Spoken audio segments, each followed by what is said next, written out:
Okay, welcome again. So Tanmay, he is a Gen AI architect at Google, and also not to mention he's an alumni at of University of Houston. So with this, I'll welcome Tanmay, and again thank him and also everyone to join this session. And I'll let him take most of your time, and I'll start the recording so that we have it. Okay, we already have started the recording. Okay, go ahead, please. Fantastic. And before I begin, confirming you can see me and you can hear me. I can hear you. Can anyone in the audience please let us know? I can hear you. Okay, awesome. Thank you. Wonderful. Okay. Good morning, everyone. When I was preparing for this talk, I asked what topic was probably front of mind for you, and two things came up: the threat and opportunity that AI presents and how you should leverage it to navigate your careers. My initial reaction was, are you sure you want me to talk about how to get into working with AI? My degree's in finance. Most of the last decade I spent working on Salesforce implementations, and only the last 3 years have I professionally been in the AI arena. Surely a data science major who got an AI job out of college and rose through the ranks could speak to career advice more than me. What I heard was that while the linear path is clear and obvious, you might benefit from hearing how to navigate uncertain, ambiguous, and dynamic environments. Looking at the current market, it's tough. You as a graduating class are getting squeezed from both ends. From the top down, roles you'd normally be applying to already have hundreds of applications from more senior candidates affected by layoffs over the last few years. From the bottom up, the other entry-level roles are seeing companies commission AI agents to do the foundational work you typically do the first couple years of your career. And since the manual repetitive band of entry-level roles is being done by AI, let's focus on answering why should a company hire you when they have hundreds of candidates with more years of experience, or if the company waits a few more years, AI will probably do that role too. Add in the layer for if your background isn't even in tech, let alone AI. My name is Tanmay Kayande, and today I lead AI strategy and orchestration at Google. I've built the processes and systems across startups, SMBs, and enterprises, positively affecting billions of users. And I'm speaking with leadership across this scale, helping them navigate the waters ahead. I'm designing those AI agents to reduce the manual and repetitive work. I'm also helping people affected by these layoffs with their career search. I'm here today to help you outmaneuver nearly everyone else in the market. Write down your questions as they come up, and I'll keep time at the end so that way we can get into those. With that, realistically, regardless of your educational background, you have the second best opportunity across the entire market. The first goes to the subject matter experts who have integrated AI into nearly every aspect of their work. Anytime they have to do something, they ask if there's a reason AI can't do this. Not only do they offload the manual effort, they build systems to have it partially take on the cognitive load of thinking off of them too. These people are the severe minority, and even among them, there's a massive gradient of skill and efficacy. Then there's you. We'll get back to you. The third, and unfortunately for them, are the last, that those in the industry who are slow to adopt, pivot, learn, and leverage this new class of technology. They imagine doing a job and saying, I'm just not going to use the internet, or for that matter, electricity. There are certainly some jobs that can still do that, but even those will struggle against someone who uses these classes of technology native. Play and experiment with AI, build things to solve your problems, and share your work in public. This is how you leap over that third group. I'm going to share a few insights with you today. The first insight, make sure you're solving the right problem. And I'll share a bit of how I got here to this current position. A couple months after graduating from University of Houston in finance, I was working at an investment advisory firm, and they trained you for about 3 months on how to pass the Series 63 and Series 7 SEC licenses. I gave it everything I had, and after 4 hours of testing for the Series 7, I missed it by 3 points. And I'd moved all the way from Texas all the way to Philly for this. Fired on the spot. Flood of emotions and waves of scenarios all at once of, what about my student debt? What about my car debt, career path, life plan? But across all these concerns, the immediate ones were, how am I going to put food on the table and be ready when rent is due? Like, that was my order of priorities. So while I was, of course, going to apply to relevant jobs to my background, I needed an income, part-time, that I could do in the evenings that would not interfere or mind if I had a day job. That evening, I found myself interviewing to be a ballroom dance instructor. Funny story, I didn't know how to ballroom dance, but I was the only one apparently who showed up to the interview wearing a suit, learned 6 styles of dance in 6 weeks, and had my first paycheck in 2. The immediate concerns were solved enough to buy me breathing room to apply an interview with a little less desperation. What followed, though, was the toughest year and a half of my career. No one expects perfect, and you'll never know if you're close enough until you check. Job descriptions are wish lists posted by recruiters who rarely know a thing about the job, and unless the preferred qualifications help you, ignore them. The minimum qualifications are often inflated too. As long as you're a good candidate relative to the other people who have applied, you'll get an interview. The interview process is expensive to the company, which is why they want to close it in the least amount of time possible. This is why referrals and placement companies get roles faster than general applications. The guidance I would give here is increase your LinkedIn connections to over 501 so you get the 500 plus, have a professional headshot as your picture, connect with me if you'd like, but in general, connect regardless of how well you know a person. You want the ability to message people directly, and the more people you can message, the more people are aware of you. The thing is, not enough people know about you and the kind of work you do. Look at the stats and you'll see how this is a numbers game. If you only have a 2% chance of getting an interview, then increasing the volume of activity you do in the right direction will only help. If you can get to the offer stage for only 10% of the interview processes, then getting seen for 1,000 roles should yield 20 interviews that yield 2 offers. In the future, I'd like to get into a bit more depth on building this kind of awareness by building a public portfolio of proof, how to use AI to free up your time, and looking at the return of your time invested. But for now, I hope some of you find solace that everyone is kind of making things up as they go. And even the companies that seem smooth and impressive on the outside are the same kind of mess on the inside. I know because I've built the systems and processes to help clean up a few of them. After I had the ballroom dancing job in the evenings, I found myself in the waiting room of a major ball bearing manufacturing company, interviewing to be a customer support rep. It's okay if you don't know what a ball bearing is. I was Googling it just before the interview too. This is exactly what I mean. Sometimes you just need to be generally better than the other people who have applied. And this was a contract role with a 3-strike policy, meaning make 3 errors in the week and you're out. Pressure was high, and while I was great with the people-facing side, the granularity of the work and the quotas to meet led to a week right after New Year's where I got axed. A couple weeks before, I just left the ballroom dancing job thinking, hey, I think I'm getting the hang of things. As I was cashing in the last of that job's checks, I asked the local bank if they were hiring and that I have a degree in finance.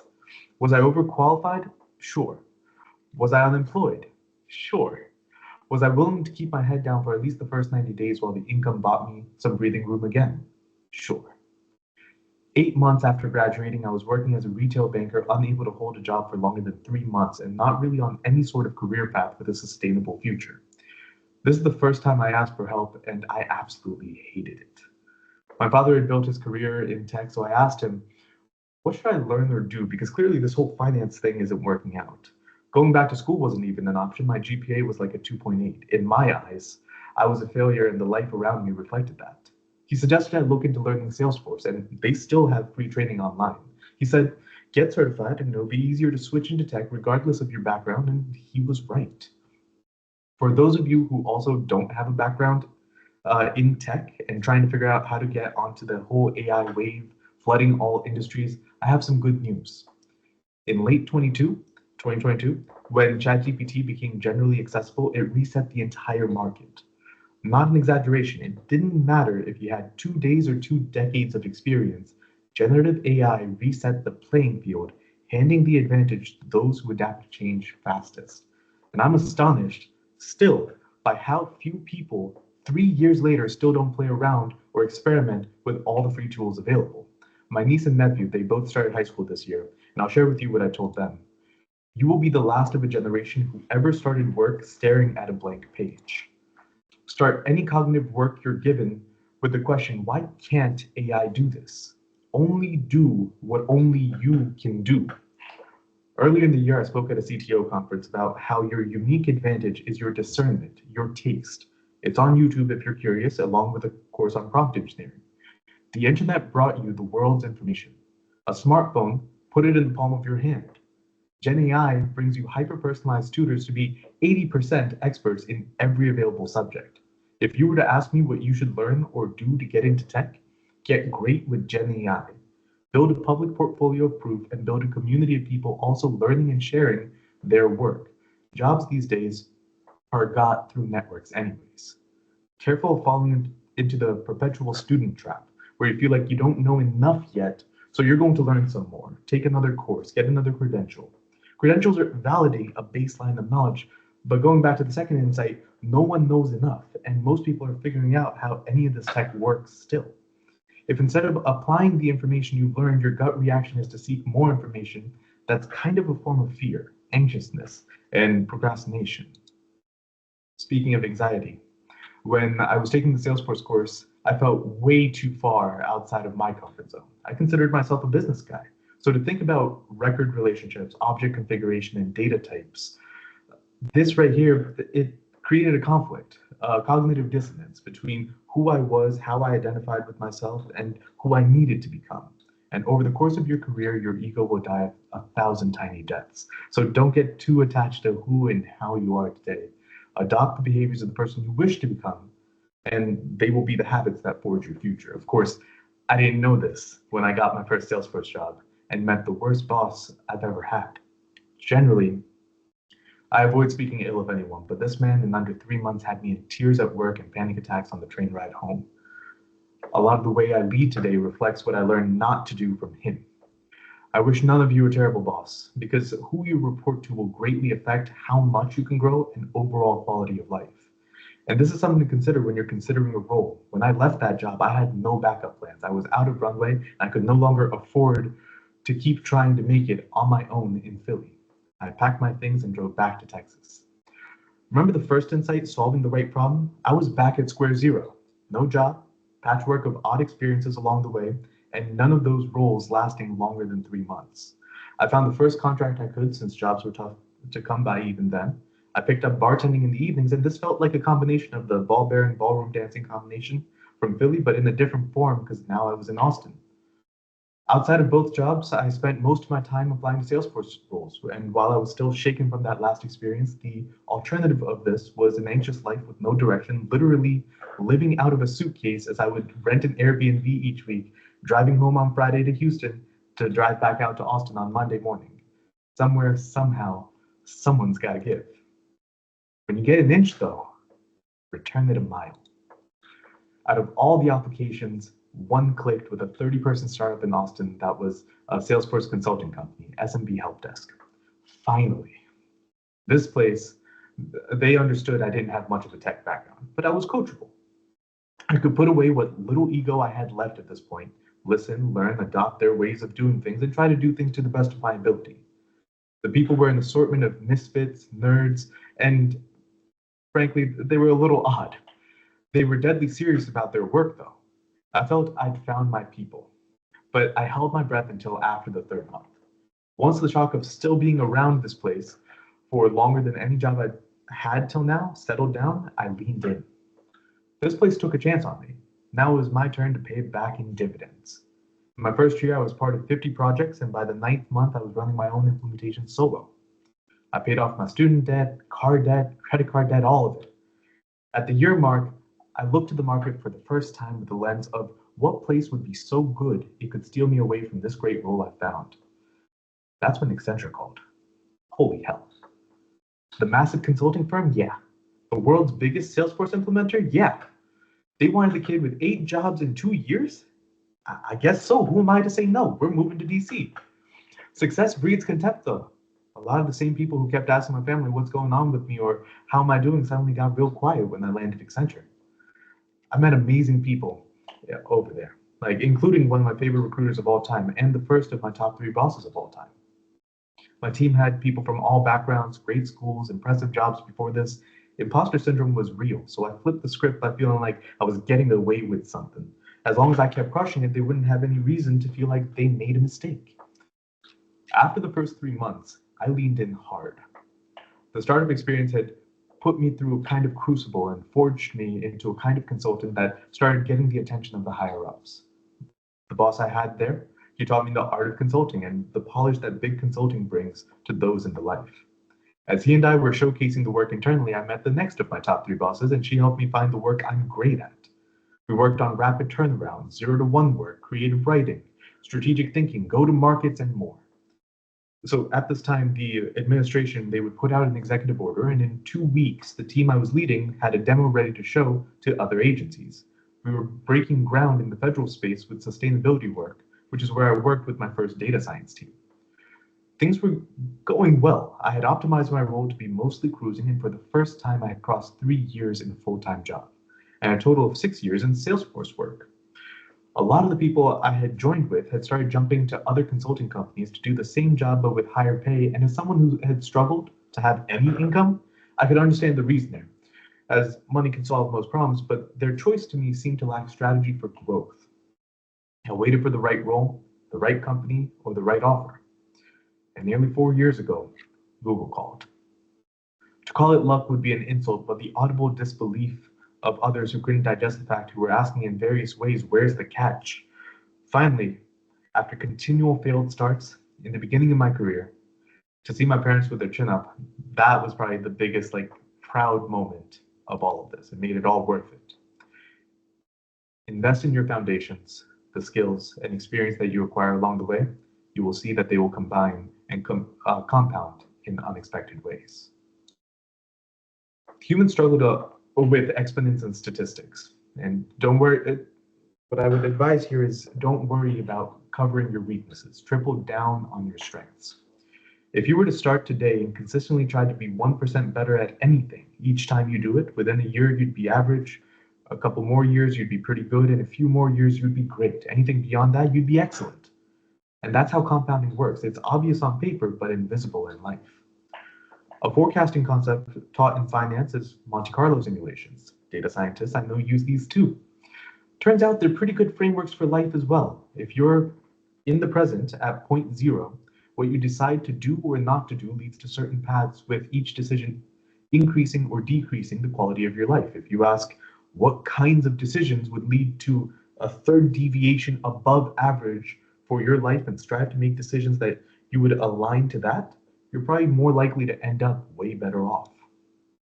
So far we've covered my nonlinear career and how I got to my current company. How did I get into AI though? For context, and context is important. Since middle school, I've been interested in AI and its potential. This context shouldn't be glossed over because it's the reason I was able to understand. Not sure what that sound was, but we'll continue going. The reason why I was able to understand, adopt, and adapt Gen AI and the various applications I've been able to, or what makes me great at the strategy and orchestration work I do, stems from this. I was interested in understanding, at least at a conceptual level, what was going on, for example, when machine learning became a buzz around 2010, when deep learning was the buzz around 2015, and seeing various AI applications across industry growing up and while working. This background interest is what helped me when the barrier to entry finally dropped, that a person who can't code can still build. It was when I was at Accenture I realized I want to get closer to the AI space. Salesforce is arguably the best CRM in the world. It is, however, one tool. The programmatic equivalent would be like saying one language is the best. It's great at certain things. While I didn't have a way to articulate it at the time, AI is a class of technology that's general purpose. So at Accenture, I would seek out efforts that would pair me with the data science team, so as we were working, I could ask them questions, understand how they approached their work, and learned about their challenges at a high level, enough to the point where I could converse with them about their field. I found that while they were brilliant at the research and analysis part of data science, they struggled or disliked presentations, pitches, and the whole storytelling side. They actively disliked doing that. This happens to be work I enjoy, so I offered my services, and it was a win for everyone doing the work they enjoy most. To get better at this, I learned Tableau, which Salesforce later bought, and I focused on storytelling with data. I learned from the UI UX people, their approach to design, and help improve the experience for the audience and find creative ways to express data-driven insights for executives. After my first 6 months at Google, I started searching for who's working on AI stuff that would be open for someone who doesn't understand code but understands systems and processes and can offer a different bouquet of skills. In the 7th month I was at Google, OpenAI released ChatGPT.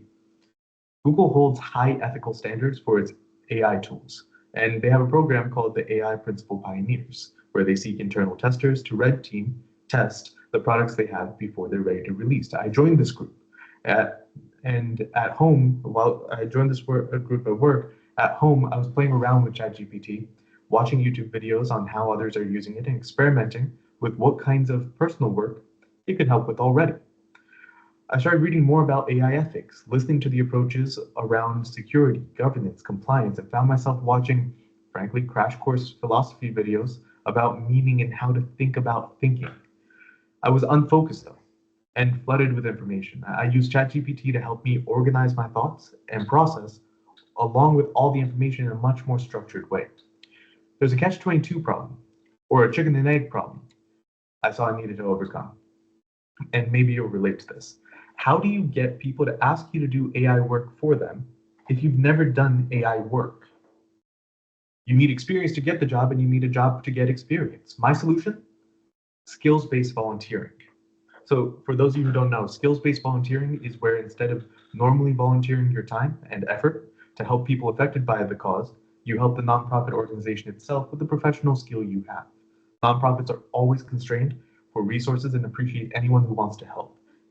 They win with your help, you win by getting experience, and the people they help win if you do good work.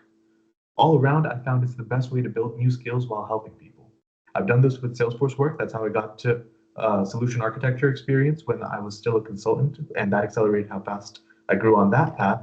And then I found an opportunity with a nonprofit that needed a volunteer CTO.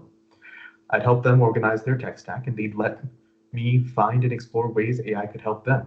Unfortunately, and reasonably, their CEO was nervous against AI. She didn't see the positive applications and felt it was more of a threat and danger rather than an asset. It was a real test of how well I understood and could convey how Gen AI worked and what it could unlock for them, where she was open to at least trying it internally. My message articulated that AI lifts labor constraints, which does weird things to economics because not only do you have unlimited AI labor, but the cost of that labor is also going to decrease the further forward you go. Around the same time, I had this idea that if AI can plan, write, research, and edit text, it should be able to write a book. Now, this is where you're going to see all the experience I've shared till now and the insights shared all click together. I decided the problem I wanted to solve, I'd want the book to be about, was sustainability and capitalism, how they aren't at odds, but rather they're aligned. It didn't need to be perfect. I just needed to make sure I was able to articulate my perspective relatively better than anyone else I'd seen in the market. And instead of starting with a blank page, I shared this problem with AI, articulated my perspective, and it was able to generate an outline that built on itself. The inch I'd gotten was the opportunity to work with people on sustainability in the federal government. So I had a persona in mind for who I'd like to address. The mile I'd return is articulating the matter in a way applicable to audiences agnostic of industry. The storytelling with data scientists, the Salesforce consulting with federal agencies, the background in finance, all of this foundation came together and compounded into a perspective that became my first book in this unexpected kind of way. With the experience volunteering and completing the self-initiated project, I developed the confidence to consider how I would go from being known for my work in Salesforce to my work in AI. I thought about my experiences designing and building systems and processes using models and frameworks, considered the abilities and applications of AI and where it was most relevant to my work at the time. And I arrived at the premise that the area AI could have the greatest impact that I could articulate with authority was probably project management. Salesforce projects are run with all sorts of methodologies like Scrum, Kanban, Lean, Agile, and all of these stem from the Toyota production system. If I could use AI to keep the benefits of these new methodologies, but go back to the roots of the system and identify what a new methodology that's AI native would be, my thesis was project management would move so fast forward that it would be with the methodology I initially called hyperdrive. So I built this out. This exploration led to the contents of a talk I gave last year. We call it AI as a Collaborator. As I started to see that this great untapped potential that AI presents, for that talk, I developed a recipe framework. So this was an easier way to think about AI tool selection, prompt preparation, coordination of all these pieces into a final deliverable that's served to the end user. Also for this talk, I put together a SpecOps framework, seeing that small units of specialized skill sets are going to outperform large groups, even at enterprises. Earlier this year, I unified both of those frameworks into a third, on which I wrote my second book, Resonance. I share all this not to say, look at me, but to say, look at how as I developed my thinking, I was producing artifacts, assets, my portfolio to be referenced by the public. And this was all theory until a few months ago. I orchestrated multiple AI agents to output an asset that would have taken more than a year to build within a day. With this proof, I was able to ask for my role, title, focus to be officially centered around this AI focus. And this work of using AI to ideate, then form the ideation into goals, then strategize the plan to achieve those goals and turn all of this into a repeatable process has personally been fun for me. AI is abundant. It's not a zero-sum game. Me showing you how to use AI or how I use AI doesn't reduce how much work I can output. Everything changes so fast that if you aren't keeping up in 4 months, you'll be behind. But this also means for you, anything you learn now with AI is ahead of someone who stopped learning 4 months ago. At work, I started showing others my applications of how I used AI to work less so I could do more of the work I'm great at.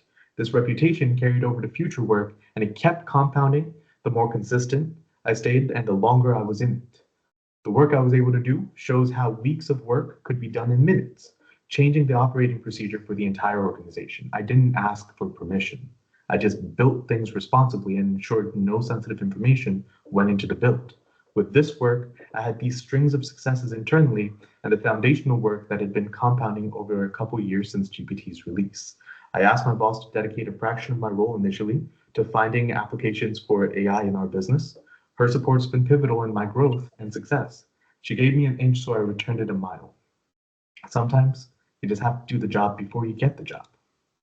So with this, the traditional linear career path, I would say, is dead. With AI comes constant change, so your value is more than just your major, it's your ability to adapt, orchestrate, and build. Hopefully, my nonlinear journey from finance to CRMs to AI strategy, you might consider a case study in how to use this kind of mindset, create your own opportunities, and how you can do the same. Thank you all for your time. Please take a minute and I'll open up the floor for questions.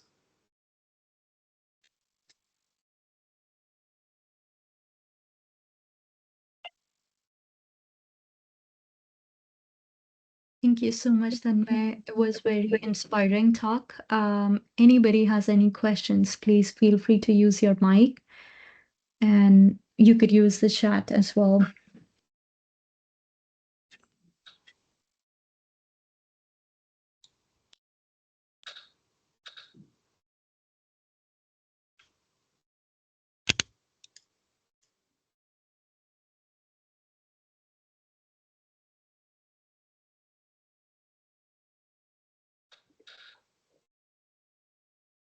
Looks like someone's chatting. Yes.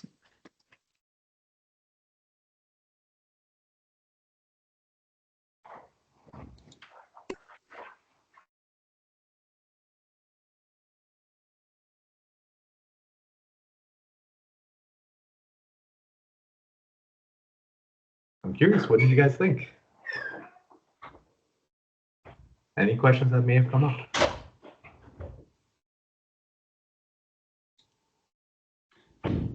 There we go. Let's start with the camera.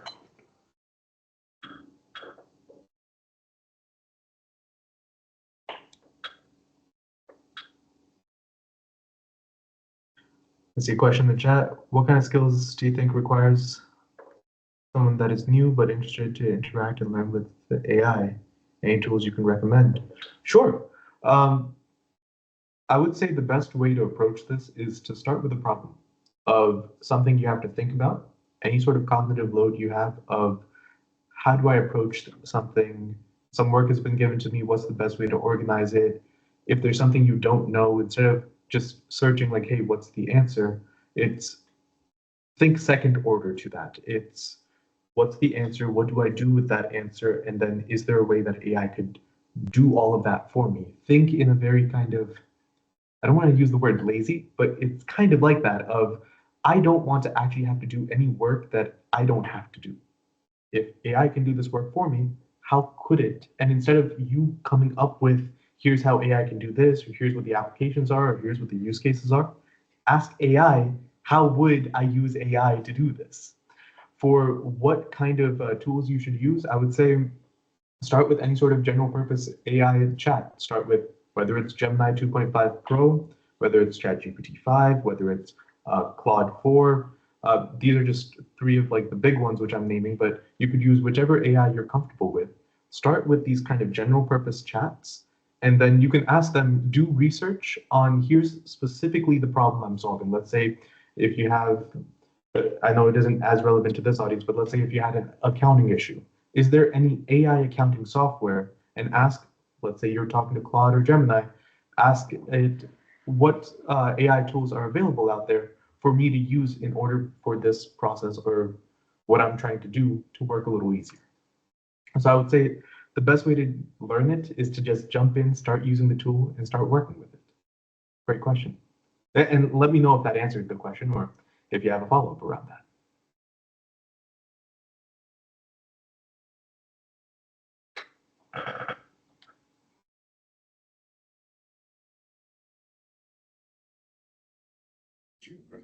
And culturally diverse mountains on a lot of the northern areas. You see another question coming in? The mountains. Yes, I think the couple of audience from our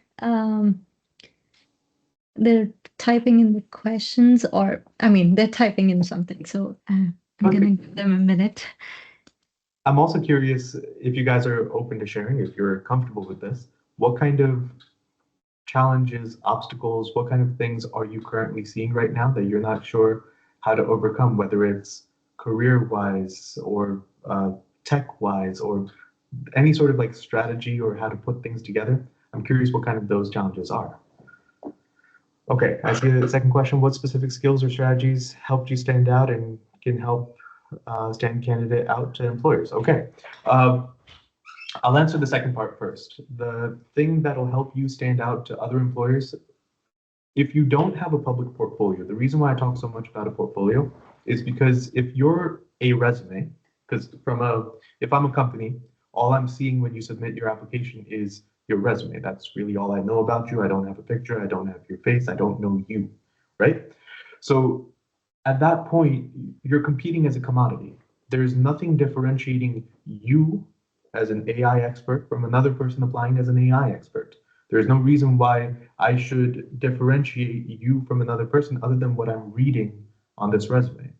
The first thing I'd say is build that portfolio. Second thing I'd say is build a network, because then the person can refer you in. And when you're talking with people, you can understand here's what skills are more valued, here's what skills aren't as important. And you can build that rapport so that way you can get noticed by the employer through the network of the people who work at that employer. So, and when you're building a portfolio in public, it's proof that you know what you're talking about. Right now, frankly, there's a lot of hype in the market of a lot of people saying they do AI stuff. If they do, in fact, do AI stuff, what kind of stuff? Are you building very technical foundational models? Are you using low-code, no-code AI tools?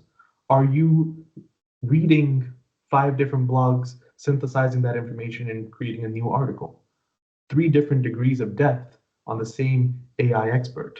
So when you build that kind of public portfolio of proof, you show here's exactly what your skills are, what you're interested in, and let's say you do in your portfolio, you have some sort of application where you're doing some sort of classifiers, and you do it for, let's say, the oil and gas industry, but then the healthcare industry needs that kind of classifier work, and they see you've done this for a different industry, but this work could be applied to their problem. That will help you get noticed. For skills and strategies, I would say, again, playing with these tools and figuring out what kinds of problems do you want an employer to come to you with to go, hey, can you help me with this? And then seeing, well, how do people solve those problems right now? Whether you research it online or you ask AI, how do people solve these problems? Or you ask AI, what kind of things should I be working on that are currently in demand or forecasted to be in demand? Then you ask it, okay, well, if these things are forecast to be in demand, among these things, prioritize them for whatever your personal priorities are. Maybe it's by income, maybe it's by rarity of skill, maybe it's by difficulty of skill acquisition, whatever your prioritizing way is. Then go, okay, well, if I want to do this thing, what are the skills or foundational skills I need to learn to get proficient at it, or bouquet of skills I need to have in order to be able to say I do this thing. So then now AI is giving you that answer. Then you go, okay, well, how should I learn these things? And what order should I learn them in? So you iteratively keep working with AI as a collaborator, as a thinking partner to go, okay, here's the thing I eventually want to do. Here's the things I need to learn to do it. And then here's the skills I need to learn in order to be able to do those things. And then working with it collaboratively, you get better and better. And then as you're learning any of those skills, immediately start building with small applications, prototypes, putting together just thought articles of here's a problem which I am trying to solve, here's the approach I'm taking, here's what I did, link to the asset of whatever you built, whether it's a screenshot of here's the workflow I built, whether here's the link to the repository where I've kept the code, here's a PowerPoint presentation, here's just a YouTube short of me just talking about this issue. You're creating a foundation of assets, an entire ecosystem, which then later your future work can reference back to. So for example, in this talk, you may have noticed I referenced AI as a collaborator, a speech I did last year, a talk Beyond Intelligence, which I did this year. I referenced a couple of the books which I wrote. So all of these things, initially when I started all of this, I didn't have anything. Worked on one thing, still didn't feel like I was doing anything. Worked on the second thing, still didn't feel like I was doing anything. Worked on the third thing, still didn't feel like I was doing anything. Then a completely random opportunity comes over and goes, hey, have you ever done stuff like this? And go, well, yeah, a little bit of A, a little bit of B, a little bit of C. I can put all of those together, cobble it, and give that to you as proof that I've done this kind of work before. So I would say building this kind of work, and this is what I meant with the whole compounding thing, building this kind of work right now, build in public, build a portfolio of proof. Great question. Oh, and let me know if that answers.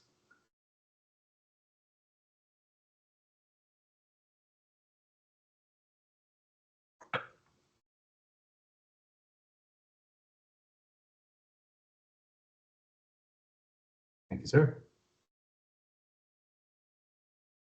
Awesome. I think we have a couple more questions coming up, so I'm gonna again give some time for them to write. Meanwhile, if anybody else has any more questions, please feel free to use the mic.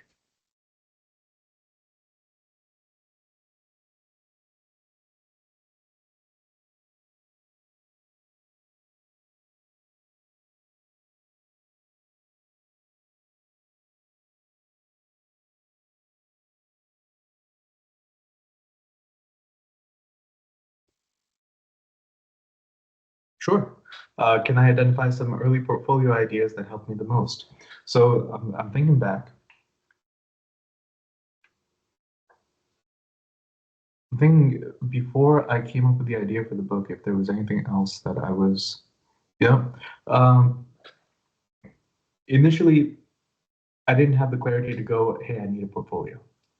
At first, I was just messing around with a whole bunch of tools, trying things in all these kinds of like unfocused or ununified directions.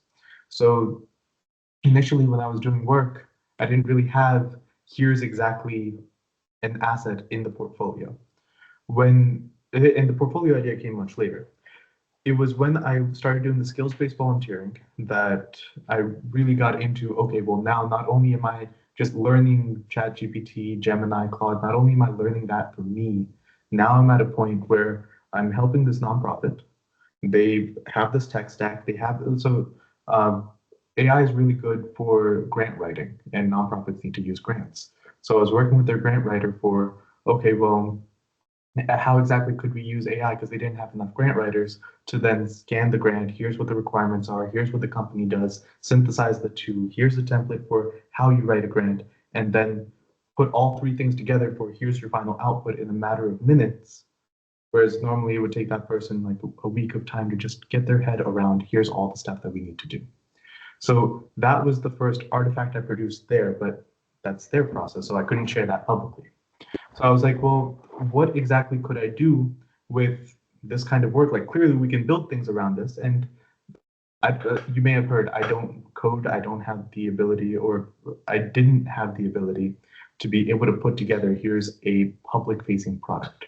That's no longer true. You have Reloom, you have Cursor, you have Lovable, you have Windsurf, you have all these applications where you put in a prompt and you can vibe code into existence, at least at MVP. And really, that's all you need.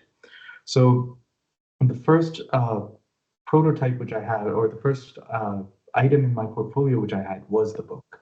It was when I was doing the federal consulting work on the sustainability work, there were differences of approach for how you should speak to the federal government about sustainability. A lot of people were going, well, you're going to save the world. Federal government candidly was like, that's great, but how does this help my bottom line? I have a budget.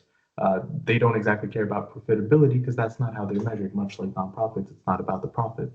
So I was like, I think we're selling sustainability incorrectly, and there isn't a clash like most people think about sustainability and capitalism. Okay, great. I think this is the problem I want to solve, and then this is how I put that entire book together. That was the first thing. After that book, that's when I was like, okay, what should we do after this? And then there's I don't know if it's still going on, but there was a project going on called Nights and Weekends out of San Francisco. Uh, they had this thing where it's for, I think it was 7 nights, 7 weeks, nights and weekends. You work on some sort of project. So that's when I went, okay, here's this application which I've gotten. Let me apply this to the Salesforce background I have of the Kanban, Scrum, Lean, Agile. Like, here's all the project management methodologies I see. But all of those were based on Toyota Production System designed in the 80s. AI native breaks most of it because let's say you're a developer, you have only so many hours that you can work. You can only commit so much effort to a sprint. You have a limit to your story points. However, with AI, if I can have AI vibe most of that work, if I can have the second it's vibed, immediately go to a code review, immediately go to debugging, immediately go to, let's say, a senior code review agent, immediately go through a full DevOps process, all of it automated, get feedback, put it through an adversarial review model where it's like you have AI checking AI and then other AIs building it. If all this stuff can happen, then the whole concept of how long does it take to do something is no longer a sensible question. It doesn't matter how long it takes to do something because these things are moving at a rate way faster than we can move. So the concept of all these project management methodologies, I was like, well, this breaks. We need something new. Okay, so then that was my second asset of let me use AI to say, here's the great parts or bad parts of these project management methodologies. I didn't input that. I had it researched here. Give me all the great best parts and worst parts of each of these. Synthesized it, put it into a ChatGPT, told it to load up, here's all the stuff about Toyota Production System, had it do the synthesis, and then I was like, here's my thesis of here's what I think AI can uniquely offer. Output that. And that was my second thing. So the first thing was the whole resonance book, like, hey, can I actually output something? The second thing was here's this new project management methodology for how fast things can move. When I did that, in the process of doing that, it then sprung up new ideas of, oh, well, if everyone can just work really fast together and you don't need as many people, then the size of teams where normally you have 10, 20, 30 person teams, that's probably going to go down to you have highly specialized small units. And these highly specialized small units, so that was the spec ops framework, these highly specialized small units are probably only going to have a completely different tech stack of AI tools, the right tools, that are probably going to be prompted with some sort of like pre-written templates and pre-documented assets, all of these repositories, everything like that. And they're going to be able to move at a much faster pace. And this reminded me of like uh, when I was in Philly, there was a Chinese restaurant under the ballroom dancing studio I was in, and they had one guy in the kitchen, giant wok. He had like a bunch of different sauces and things on one side, bunch of different veggies already pre-cut on the other side, and this guy, in a matter of minutes, could put together like 70 different dishes. It was crazy to see, but I was like, this is probably like that kind of model is probably what the future of AI work looks like. If you have all these things already prepped on your side, and when something comes to your plate, a ticket comes in of here's what I need, you can put all this kind of stuff. Are these portfolio items presenting at conferences, professional meetings, or on the website, especially if it's copyrighted or owned? How did you get visibility? Okay, I'll get to that in a moment. So yeah, so as I was doing one thing, new things kept coming up. So then these things with the SpecOps framework, recipe framework, the volunteer CTO work, all of these combined into Glorium Technologies. They reached out like, hey, we have a tech conference. It's for CTOs and SMBs. Because I was doing this work, and this kind of answers that question of because I was doing this work, because it was public, other people knew I was a person they could reach out to. So when Gloria reached out and was like, hey, we have this tech conference, would you be interested in being a keynote speaker? I was like, sure. Let me put all this stuff together, combine it in this thing, and present as a presentation for you. So then did that. Then I took the transcript of that speech. So for example, like this is being recorded, it's later going to go on some website, it's probably going to have a transcript. Took the transcript of that and took the transcript, turned it into multiple smaller assets, and then publicized those. Earlier this year, I put together a prompt engineering course, put that on YouTube, and then linked those YouTube videos to my LinkedIn. So the idea, and this idea I got from marketing, of creating a content flywheel where you create one big piece of content, and from the big piece of content, a bunch of smaller pieces of content can come out across various different mediums. You have audio, you have text, you have video, from this one major piece of content. So it can spin out like that, and the more visibility you get by posting it everywhere, this is how I got that kind of visibility. Internally, it helps both ways. If you're doing all of this publicly, then internally I was able to show my first boss at the time and then my current boss of, hey, I did this thing, here's the link to it. And because it's outside of work, it's not related to any of what I'm doing at Google. It's not reflective of any of Google's policies or anything which Google is currently interested in. It's all, here's just random things which I'm doing, but all of them have a consistent thread of they're all applications of generative AI and all these different things. All of that goes to then build a profile of, okay, well, this is what this person talks about. Specifically, and this, I kind of mentioned it, I didn't go too deep in it, but there's a band of which there's work proficiency that is for low code, no code AI tools. That's the band which I want to be known for. So there's much more sophisticated things. So from 0 to 1, that's the band I'm interested in. I have an idea, let me immediately ideate it into here's a prototype. I care about that. There's a completely different band, and any sort of vibe coding MVP, it can only grow to a certain scale until you need a software engineer to come in and be able to scale it from 1 to 100. I'm not interested in the 1 to 100. So that's a much deeper band. There's a band of people who they don't really use low code, no code AI tools. They just talk about the premise of AI or the thought leadership of AI, or here's the governance, security, compliance, legal, risk, all of those kind of lenses, which aren't necessarily about the building aspect, but about the implication aspect. That's not who I am. That's not what my background is. I come from an implementation background. So I was like, well, that's not the band I'm interested in either. So it's about finding out, or a lot of introspection, here's what I'd like to be known for. And then once you have those assets, continually putting them together, recombining them in different ways. And this is getting to the heart of your question of how did I present these? Putting them in different ways to various audiences. As far as what's put on the website, right now I don't have any of this work on the website. A lot of it is on my LinkedIn. I'm figuring out what exactly I can publicly share versus what I can't. So a lot of the speeches I've given, those are publicly available. So those are on YouTube. prompt engineering course. It was based on a series of a few different white papers. So it was all public material, repackaged in a different way. None of it's my work, but the uniqueness of it is me synthesizing those white papers into a deliverable package, which then others can understand. So it's this kind of work which figuring out what I can make public. Let's see. Many early career software engineers are leaving the discipline because AI is going to take those jobs. Look, I understand the concern is serious, and for a period of time, it will seem like so. It will seem like AI is going to take jobs. And there are certain jobs that AI is really, really good at doing. We shouldn't be doing those jobs. But there are things that AI can't do, right, which is fine. But the fear is out there. It's true. AI can do certain jobs really, really well. AI struggles with certain jobs which it struggles today, but tomorrow it might not. However, AI by itself is inert. It doesn't have its own will or volition of it wants to do something. You as the software engineer, you as the developer, you as the data scientist, you give it purpose, you give it the why, you give it the reason that it's doing anything. You give it the problem towards which it needs to be pointed. It loves having a problem.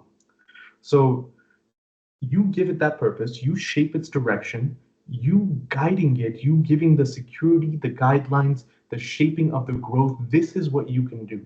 And you as one person with your entire arsenal of here's all the tools at my disposal, you become this kind of one-man army or one-woman army of here's all these things which I can do. And as one person, my time is leveraged in a nonlinear way. While I am focused speaking with you in the background, I have, let's say, 20 different agents. One's doing a research job, one's doing a writing job based on what the research agent does. There's another agent who's managing those two.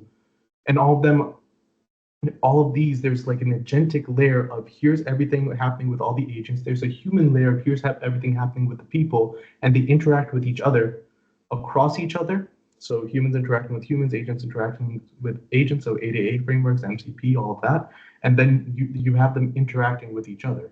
So the things which software engineers are going to do are going to be way more, it's going to open up way more opportunities than what it's closing. If you get stuck or if you get too attached to here's what I did or here's what my experience is or here's what my background is, and you refuse to adapt, change, and adopt here's where things are going, AI will take your job because you didn't adapt and grow with where the industry needed you to get to. So for those who refuse to change, yes, the future is dire. But for those who are staying on top of it, there's a lot of growth, a lot of potential, a lot of opportunity. We're in precarious times, so we need to make sure that we're aiming the growth correctly towards positive net good, remaining ethical, remaining responsible, doing those kinds of things. There's an abundance of opportunity. There will be more opportunity in the next 2 to 3 years than there's been in the last 5. So that's what I'd say to that. Right. Thank you, Tanmay. That was a great explanation. I think very eye-opening for everyone here, I believe.